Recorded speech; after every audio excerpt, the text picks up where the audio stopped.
ఉద్యోగం లేనివారా, విద్య లేనివారా? ఆలోచించండి. నా జీవితంలో జరిగిన అలా అని చెప్పడానికి టైం లేదు. కాబట్టి ఇక్కడ ఈ సహవాసము యొక్క ఉద్దేశము, ఇప్పుడు నేను కూర్చుంటే ఏంటి లవ్ ఇన్ యాక్షన్ ఫెలోషిప్ అని పేరు పెట్టామే, చాలా కాలమైంది పెట్టి. ఎందుకు పెట్టామని ఇప్పుడు నాకు జ్ఞాపకం వచ్చింది ఏంటంటే, చాలామంది మాట్లాడేటప్పుడు భూషణమయ్య గారు అంటే ప్రేమ ప్రేమ అంటారు. నా మాట నాకు తెలుసు, కానీ ఆ పేరు ఇక్కడ పెట్టానని నాకు తెలియదు. నాకు ఇప్పుడే కూర్చుంటే ఆలోచన వచ్చింది, ఓహో దేవుడు నాకు తెలియకుండానే దేవుడు లోకమును ఎంతో ప్రేమించి దేవుడు ప్రేమయ్యి ఉన్నాడు. కానీ ప్రేమ సహవాసం ఇది 24/7 లవ్ ఇన్ యాక్షన్ ఫెలోషిప్ అంటే 24/7. చర్చెస్ మీద రాయండి అయ్యా, 24/7. ఎప్పుడు మనకు తాళం వేసి ఉండవు. ప్రతిరోజు 24 గంటలు వచ్చేవారు వస్తూనే ఉంటారు, మన పనులు పదుతూనే ఉంటారు. Welcome for all times. 24/7 is our fellowship. కాబట్టి ఈ విషయాన్ని మీరు గమనించండి. రెండవది, మీలో మారు మనసు పొందిన వాళ్ళు ఒకసారి చేయొద్దండి. ఇందాక ఎత్తినట్టున్నారు.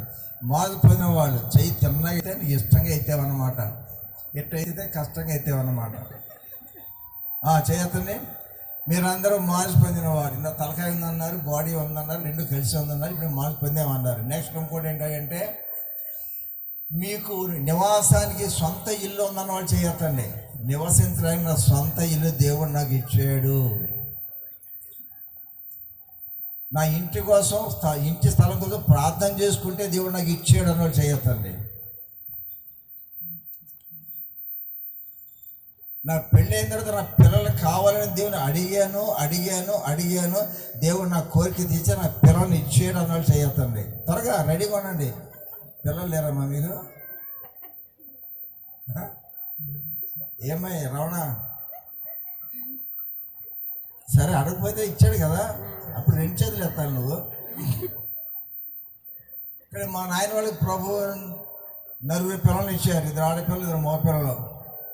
అమ్మగారి స్లోగన్ ఏంటంటే, ప్రభు మీ ఇద్దరు సేవకులు అయ్యాము, మా పిల్లలు ఉద్యోగాలు అయితే బాగుంటుంది అనుకోలే వాళ్ళు. నా 4 పిల్లలు సేవకులు అవ్వాలని అన్నారు. అమ్మగారు చనిపోయే వరకు ఇమ్మి ఎప్పుడు వచ్చినా అమెరికా నుంచి సేవలకు రావా ఇదే పాట. హృదయమంతా దేంతో నిండి ఉందంటే, మా అబ్బాయి అమెరికా వెళ్ళాడు, అక్కడ ఉంటున్నాడు అని చెప్పేది ఆలోచన లేదు.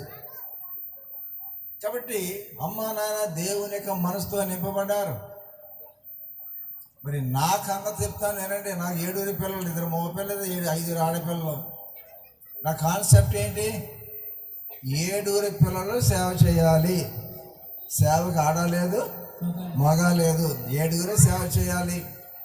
అది నా జీవితంలో ఒక కోరికలో ఒక కోరికే, నా పిల్లలు 7 సేవ చేయాలి.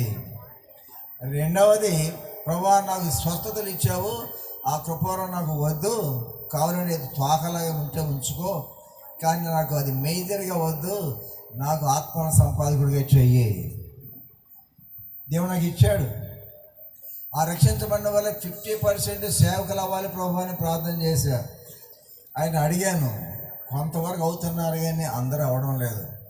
కానీ మీరు చాలామంది మాల్ పొందిన వాళ్ళు చేయెత్తారు, బిడల కలిగిన వారుగా మీరు చేయెత్తారు.